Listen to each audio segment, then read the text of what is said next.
Les damos la bienvenida a un nuevo encuentro literario, actividad que organiza la Cátedra de Lengua y Literatura, el Programa de Promoción Cultural y la Editorial de la UNED, con el apoyo del Programa de Producción de Material Audiovisual. En esta ocasión nos reúne la lectura de 3 obras, todas ellas del escritor costarricense Fernando Araya. La primera se titula Tramas y Senderos y es del año 2008. La otra se llama Ideas y Presagios, publicada en el año 2010, y la más reciente, del año 2012, se titula Lucidez y Controversia.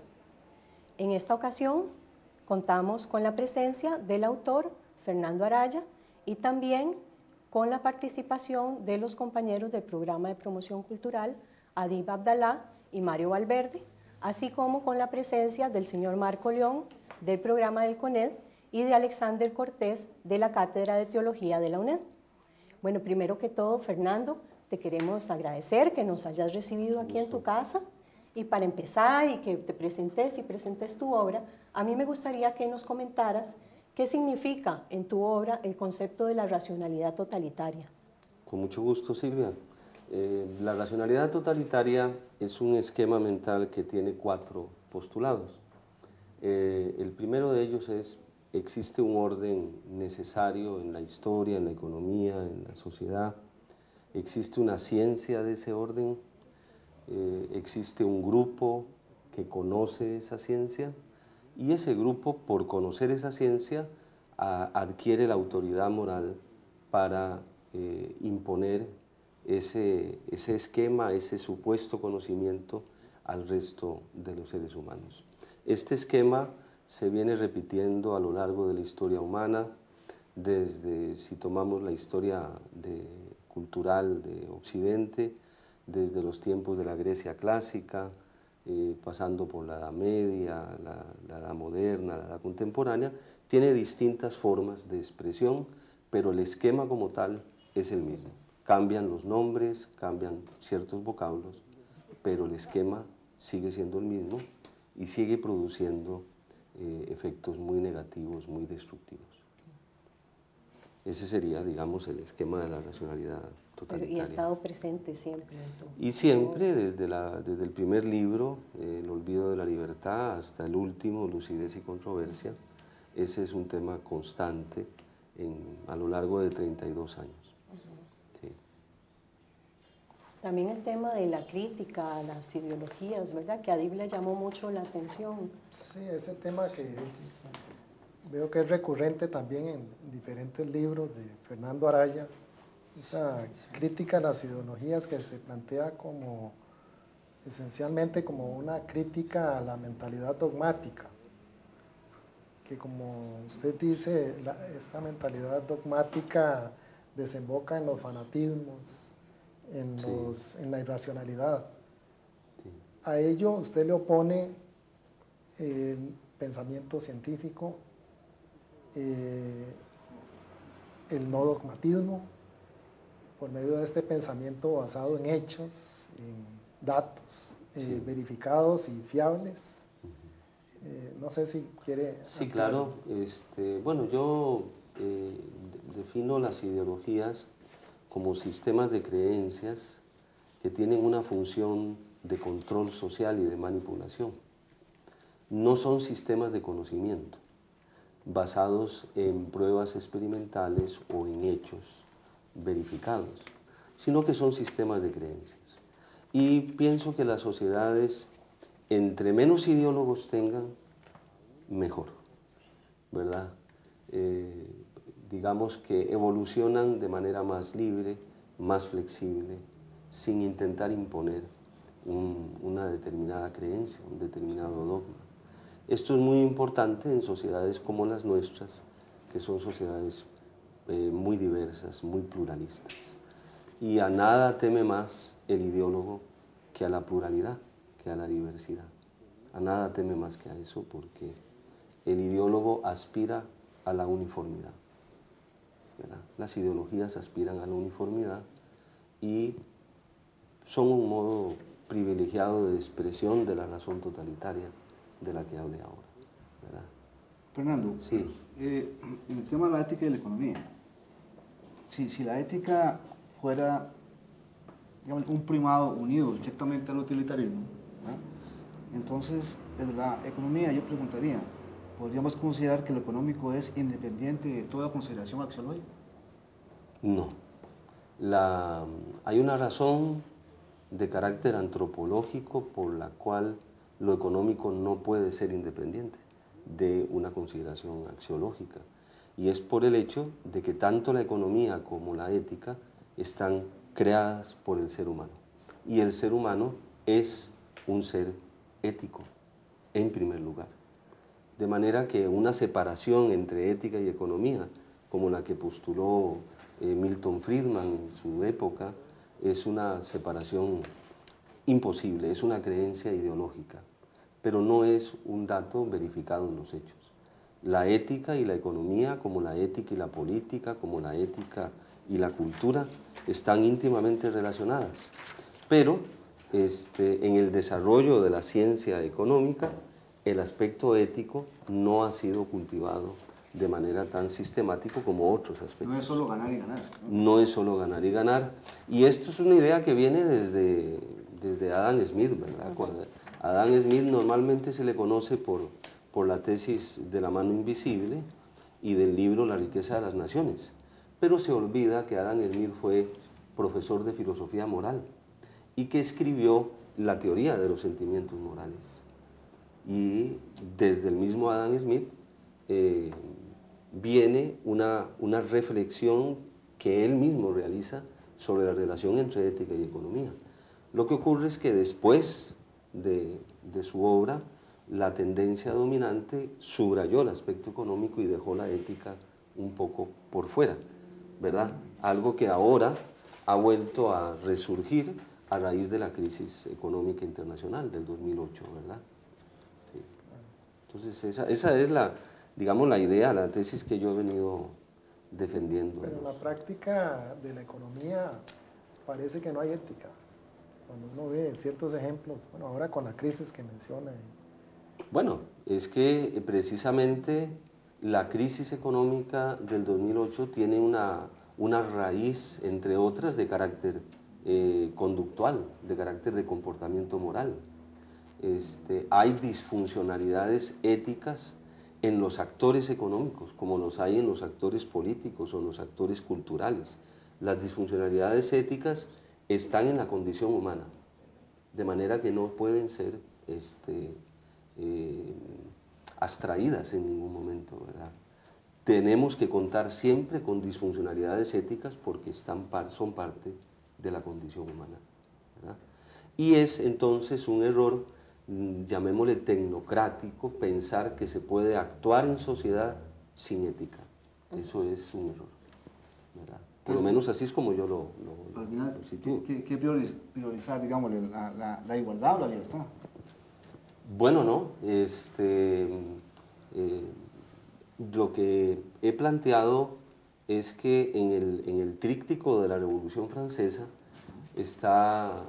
hay 3 vocablos, no son 2: libertad, igualdad, fraternidad. Sin embargo, los movimientos sociales, los movimientos políticos, los movimientos ideológicos han enfatizado unos la libertad y entonces encontramos todas las variantes del liberalismo. Y otros han enfatizado la igualdad y encontramos todas las variantes del socialismo. Pero ninguno ha cultivado el principio de la fraternidad que estaba en la Revolución Francesa y que fue dejado, y que quizás sea el puente que une libertad e igualdad. Pero ni en economía, ni en política, ni en cultura se ha cultivado las implicaciones socioeconómicas de la fraternidad. Y eso es lo que yo he venido planteando. No he hecho, digamos, un desarrollo de las implicaciones socioeconómicas de la fraternidad, porque eso requiere pues, un trabajo muy sesudo, muy multidisciplinario, pero sí he señalado la ausencia de un esfuerzo de investigación para obtener consecuencias prácticas de la idea de fraternidad que estaba en la Revolución Francesa. Pero fraternidad entonces nos ha quedado viendo históricamente. O sea, cuando uno habla, por ejemplo, habla de lucha de clases, odios raciales, odios religiosos, etc., Ahí no hay fraternidad. No hay fraternidad. Y pregunto, y cuando hablamos entonces de cooperativismo y hablamos de solidarismo, tampoco en lo económico es fraternidad. Bueno, es que precisamente la idea de fraternidad no se ha desarrollado técnicamente. Ha quedado como una idea a veces para el discurso, a veces para la prédica, pero no para la vivencia colectiva. Y para que tenga implicaciones en vivencia colectiva, hay que hacer estudios técnicos sobre qué consecuencias tiene la idea de fraternidad en la economía, en la empresa, en la vida universitaria, en la vida política. Pero eso no se ha hecho, no se ha cultivado suficiente. Entonces se mantiene en un nivel muy especulativo. Cosa distinta si miramos la idea de libertad. La idea de libertad ha sido muy desarrollada técnicamente en distintas áreas. O la idea de igualdad, ¿verdad? Y a propósito de la libertad y la igualdad, lo que se ha venido a mostrar históricamente es que las sociedades que enfatizan la igualdad, al final no obtienen ni la igualdad, no obtienen igualdad y pierden la libertad. Y que las sociedades que enfatizan la libertad pueden obtener ciertos grados de tanto de libertad como de igualdad. Eso es una experiencia, creo yo, que ha sido confirmada históricamente, ¿verdad? Ahora, la raíz de la fraternidad, de la idea, es eminentemente religiosa. Es en la religión donde surge el concepto de fraternidad. Y bueno, tenemos muchos ejemplos. Bueno, es una idea de que en la época de la Revolución Francesa se vivía o se practicaba en las órdenes religiosas, efectivamente. Pero las órdenes religiosas y la religión estaba aliada con la monarquía claro. Absoluta. Cuando se produce la Revolución Francesa, y se arrasa, digamos, se pierde esa experiencia que estaba ahí, porque la religión estaba aliada con la monarquía, no con los grupos que estaban ascendiendo, ¿verdad? Además, históricamente, si bien la idea de fraternidad nace con connotaciones religiosas, la práctica de las religiones no ha sido precisamente fraterna. Y entonces hay una contradicción ahí entre una idea y tal vez una experiencia que han tenido 2 o 3 o 4 personas y lo que institucionalmente se ha realizado. Hay una contradicción y en esta época nuestra de desarrollo de la tecnología, etcétera, esa contradicción es aún más evidente, ¿verdad? Entre quienes predican la fraternidad, pero en realidad lo hacen como un elemento de manipulación, ¿verdad? De manipulación social. Bien, don Fernando, buenos días. Sí. Saludo a los compañeros de Encuentros Literarios, agradecer la invitación a don Fernando por recibirme en su casa. Ciertamente los temas que se tratan en Ideas y Presagios, Tramas y Senderos están muy vinculados a la realidad que nos ha correspondido a cada uno de nosotros vivir. Buena parte del siglo XX tuvimos esa experiencia. Yo deseo referirme a la visión que se tiene de nuestro país, esa visión idílica en donde se nos impuso la creencia de una homogeneidad social, una homogeneidad cultural y hasta étnica, que empieza a colapsar, empieza a desmoronarse. En Ideas y Presagios, usted tiene una visión muy optimista, pero muy optimista de la historia. Usted nos dice, no, la historia no se ha acabado, estamos ingresando a un periodo renacentista en el cual nos va a tocar vivir un cúmulo de nuevas experiencias, van a brotar muchas nuevas situaciones. ¿Qué le conduce a usted, don Fernando, a ser tan optimista? Bueno, tal vez por naturaleza soy optimista, ¿verdad?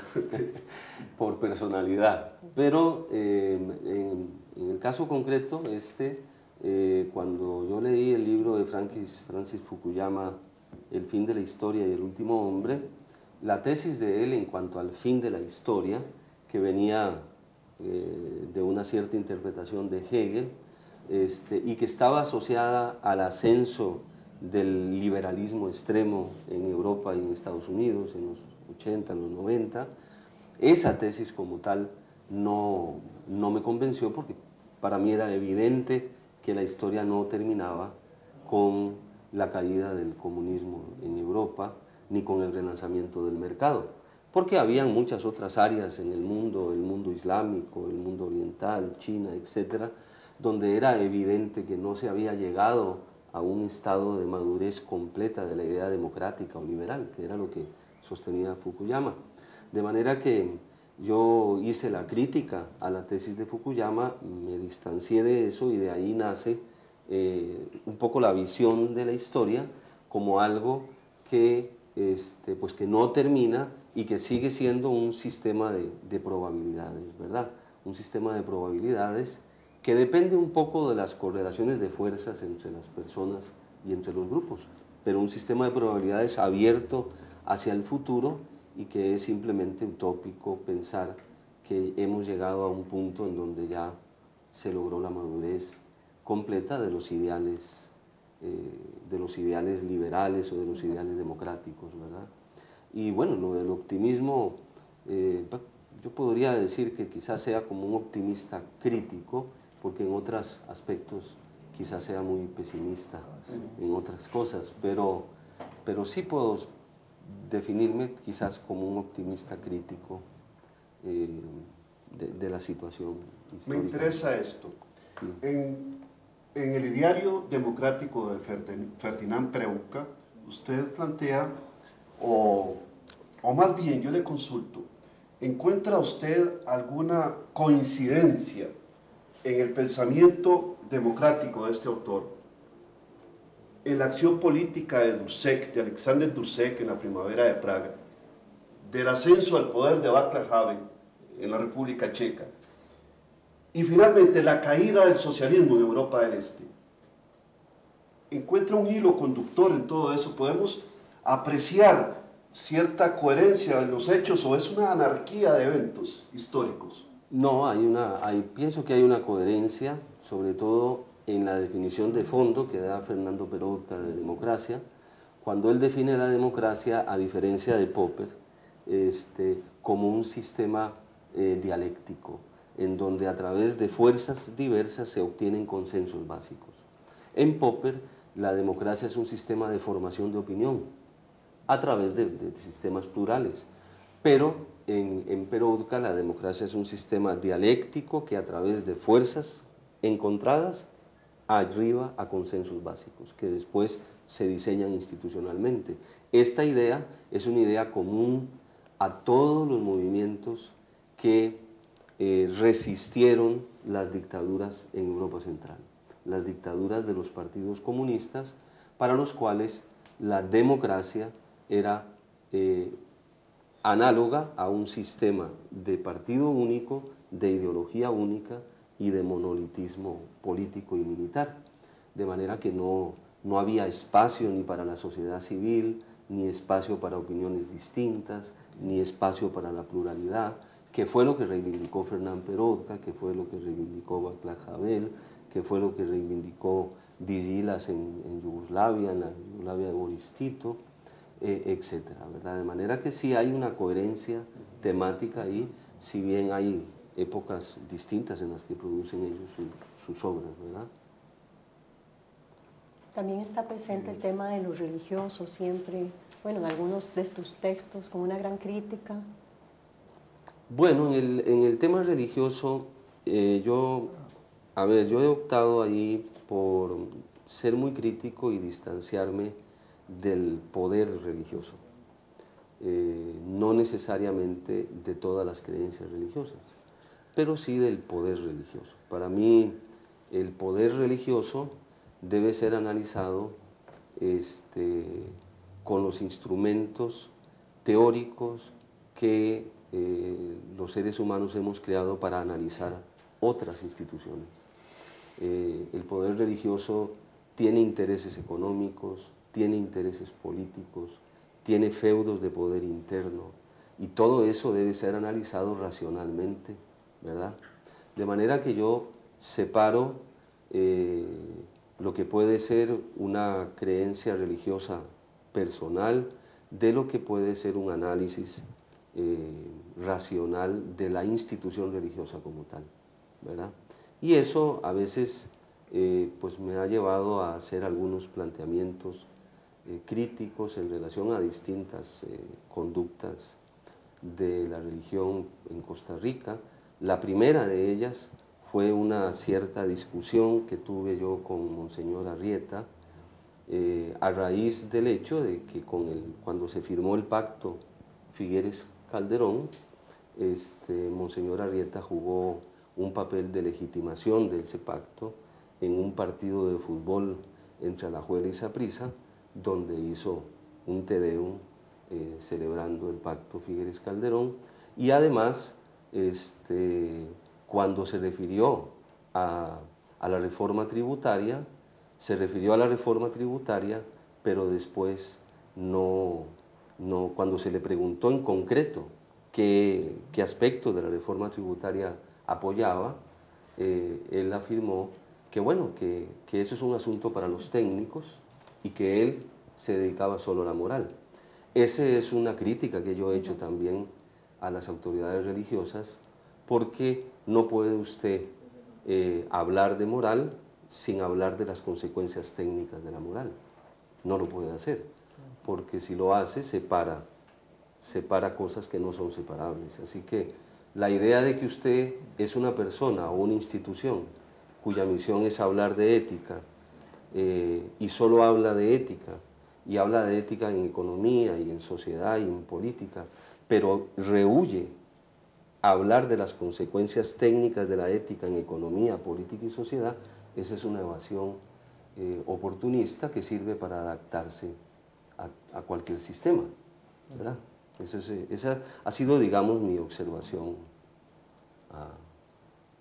en el caso de la religión, ¿verdad? Fernando, en Costa Rica la religión está en todos los ámbitos prácticamente, y en este caso quiero preguntarle lo siguiente. Actualmente existen diferentes grupos, ¿verdad?, minoritarios, que piden un diálogo más abierto, un diálogo más heterogéneo, pero no tan homogéneo como se ha creído que es nuestra cultura, y esto le llaman interculturalidad y diálogo interreligioso actualmente. Yo creo que nos refiere un poco sobre esto, porque en sus libros, cuando usted habla de diálogo, no lo aborda tan ampliamente. Entonces, ¿cree que Costa Rica se podría dar un diálogo interreligioso y una interculturalidad? Bueno, la interculturalidad existe aún sin diálogo, es un hecho objetivo que está en la diversidad y en la pluralidad de las sociedades. Las sociedades y la sociedad costarricense es, por condición, una sociedad plural, diversa, culturalmente. Ahora, que existan instituciones o grupos que no interioricen eso, ese es un problema. Pero la interculturalidad existe como un hecho objetivo, ¿verdad? Pienso que, por supuesto, que sería muy importante avanzar en diálogos interreligiosos y avanzar en diálogos de las religiones con la sociedad civil, con los grupos de la sociedad civil. Esto cuesta bastante cuando, por ejemplo, en el caso de la Iglesia Católica, teniendo la Iglesia Católica un tesoro como el que tiene en la doctrina social de la Iglesia, en vez de concentrarse en eso que le permitiría abrir muchos espacios de diálogo, en vez de concentrarse en eso, está concentrada en temas de comportamiento sexual y en temas de sexo, de familia, etc. Y prácticamente ha dejado de lado, en términos de divulgación y de posicionamiento social, la doctrina social de la Iglesia, que es un tesoro de ideas políticas y de ideas económicas, para concentrarse en esto otro.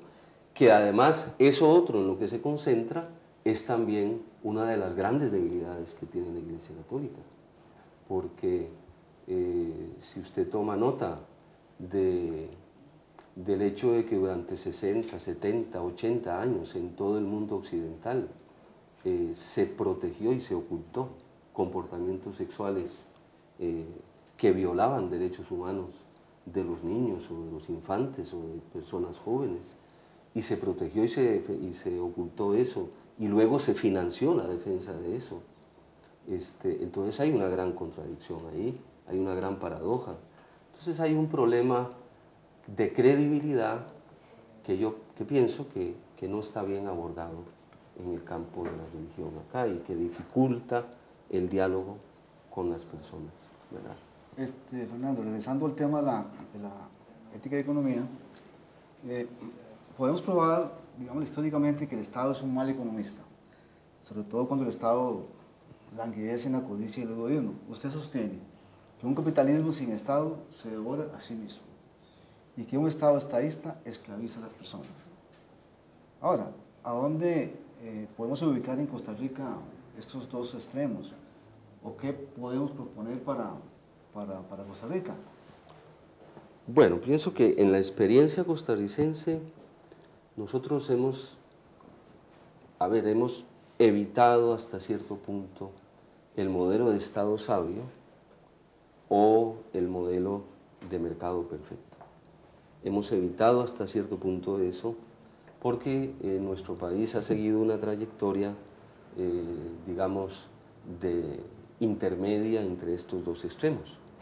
Entre nosotros no hemos tenido una experiencia de privatización completa, ni hemos tenido una experiencia de estatización completa.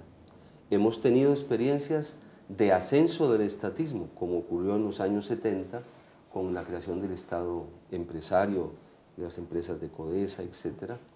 O hemos tenido experiencia de cierto ascenso del pensamiento ultraliberal en los años 90, que sin embargo no se tradujo en una privatización abierta de todas las instituciones públicas o privadas. De manera que a pesar de los pesares, Costa Rica hoy sigue siendo una sociedad mixta, de organización mixta entre lo público y lo privado. Y no tenemos experiencias extremas en eso, ¿verdad? Yo en algunos artículos o textos he defendido la idea de lo que llamo el centro político, el centro ideológico, como una característica de los costarricenses y de la historia costarricense, lo que explica que los puntos extremos en Costa Rica no hayan tenido más espacios para crecer, ¿verdad? Esa especie de cultura de centro intermedia que está en la población, que está en cierta forma en la idiosincrasia nacional y que se transmite en la educación, en la escuela, etc., tiene un peso muy grande en Costa Rica y eso ha impedido el crecimiento de los extremos, ¿verdad? Cuando el centro se debilita, los extremos tienden a crecer, en el caso costarricense. Quiere eso decir que todos nos mantenemos en el medio. En un punto medio, digamos, en términos de política y economía, en temas de ideología, ¿verdad? Eso explicaría, don Fernando, que los enfrentamientos vividos en América Latina entre liberales y conservadores no hayan sido en nuestro país tan dramáticos. Tratando de entenderlo, don Fernando, puedo decir que los liberales no eran tan liberales y los conservadores no eran tan conservadores y que se mostraban los dientes pero que no se mordían. Así es. En el libro de Enrique Benavides, que entrevista a políticos costarricenses, más o menos esa es la conclusión. Y en una conversación que tuve yo poco antes de que don Rodrigo Carazo muriera, la tesis de don Rodrigo iba en esa dirección. Y cuando he conversado, que he tenido oportunidad de conversar con otros expresidentes, con Luis Alberto Monge, con don Oscar Arias, tienden a ese tipo de pensamiento, de conclusión, ¿verdad? Entonces sí, eso explica mucho.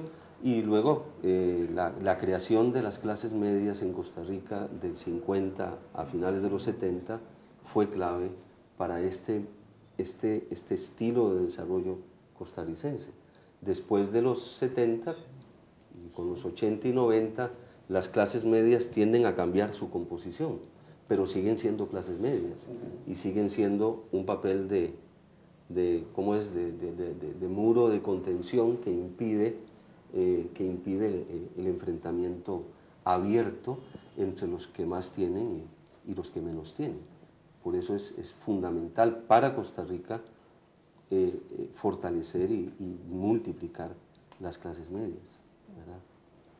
Hay un concepto que usted plantea en uno de los libros que denomina calidad cultural de la vida y le da un lugar estratégico en la creación de la nueva sociedad costarricense, al lado de otros temas como son, por ejemplo, la salud, el ambiente, temas que han sido muy importantes para nuestro país, como la ciencia.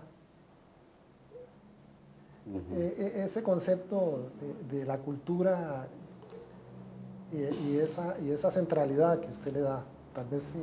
Sí, bueno, la cultura en la política pública ha ocupado un lugar muy secundario y eso se refleja en la parte presupuestaria de la gestión cultural. Mi tesis es que no puede haber desarrollo contra la cultura o de espaldas a la cultura, porque el desarrollo ya es un concepto cultural, de manera que, y en cierta forma, el atraso y el subdesarrollo también son efectos de ciertos patrones de comportamiento cultural, de manera que la cultura es clave en cualquier estrategia de desarrollo. Y eso implica un esfuerzo por impulsar lo que llamo ahí la calidad cultural de la vida y que básicamente se traduce en fortalecer la gestión pública y la gestión privada en cultura y también en crear un sistema de indicadores de desarrollo cultural. Así como tenemos un sistema de indicadores del manejo de la microeconomía o de la macroeconomía, no tenemos un sistema de indicadores del desarrollo cultural que nos permitan situarnos y poder diagnosticar un cierto nivel de desenvolvimiento cultural. Lo que se ha planteado en los artículos, en los libros, es crear ese sistema, crear un sistema de indicadores de desarrollo cultural que nos permita dejar el discurso, dejar la retórica a propósito de la cultura y empezar a hablar en serio de cultura, empezar a hablar en serio de qué significa la cultura para el desarrollo. Pero no podemos hablar de eso si no sabemos cuáles son los indicadores de desarrollo en cultura. Entonces la idea esta es la que yo he planteado ahí, ¿verdad? Y bueno, nosotros sigamos conversando. Fernando, sí, para ir cerrando un poco las ideas. Sí. Hemos hablado de política, de historia, de cultura, de religión, de diversos temas. Todos están contenidos en estas 3 colecciones tuyas, que son el resultado de la publicación de aproximadamente 10 años, ¿era? No, son 12, son 30 años de estar investigando, de estar trabajando y de estar produciendo. De estar libros. Produciendo y desarrollando en la página de opinión, ¿verdad? En página 15 de La Nación. Y me gustaría que nos contaras cómo se escribe un artículo de opinión que tiene sobre todo una estructura, ¿verdad? Un número de caracteres. ¿Qué lee uno en la realidad? ¿Cómo lo lee? ¿Cómo lo plasma en el papel? Que nos contaras esa parte. Bueno, normalmente un artículo de opinión de los que publico yo tienen entre 7.000 y 800 caracteres sin espacio, ¿verdad? Perdón, con espacio. Y bueno, hay que tener muy claro el tema del que se va a hablar. Hay que manejar fuentes de información actualizadas sobre algunos temas. No se puede escribir sobre lo que no se tiene información o sobre lo que no se conoce. Entonces hay que hacer, el que escribe artículos de opinión o escribe libros tiene que hacer un esfuerzo muy personal, muy individual para informarse muy bien de los temas y poder escribirlos, poder opinar sobre ellos, ¿verdad? Yo lo hago normalmente y todas las semanas hago eso normalmente en lo que se refiere a los artículos. ¿Proyectos, Fernando? Bueno, digamos el ensayo, cambiar de género. No, digamos que yo empecé trabajando ensayo, luego seguí trabajando los artículos de opinión y a partir del 2004 seguí con los artículos de opinión e inicié una investigación aparte sobre literatura y sobre creación narrativa y ahora estoy concentrado en eso. Del 2004 ahora he estado trabajando en investigación literaria y narrativa, en parte porque el lenguaje coloquial, sí, el lenguaje ensayístico, digamos que llegó un momento en que lo sentí corto para lo que deseaba o deseo expresar, y entonces la experiencia de trabajar con la ficción o de trabajar con el invento de historias o la narración de historias de ficción es algo con lo cual pretendo, digamos, liberar un poco la prisión del concepto que está en los libros, ¿verdad? Y que lo que se escribió hace 30 años conceptualmente es importante, se puede enriquecer, pero normalmente el concepto envejece más rápido que la vida y eso puede no ocurrir en la literatura o puede no ocurrir en la narrativa, y esto es lo que me interesa trabajar ahora. ¿Y el objetivo del ideario costarricense? Bueno, los idearios costarricenses han habido 5 idearios en Costa Rica. A mí me tocó trabajar en 2 idearios, el que hizo la Universidad Estatal a Distancia y el que hizo la Universidad Nacional. Fueron experiencias muy positivas esas, ¿verdad? Muy bien, hemos llegado al final de este encuentro literario. Le agradecemos a Fernando Araya su participación en esta actividad, a los compañeros que nos acompañaron en esta ocasión y los invitamos a una próxima oportunidad de reflexionar acerca de una nueva producción editorial. Muchas gracias. Muchas gracias. Eso, Adit, estamos aquí.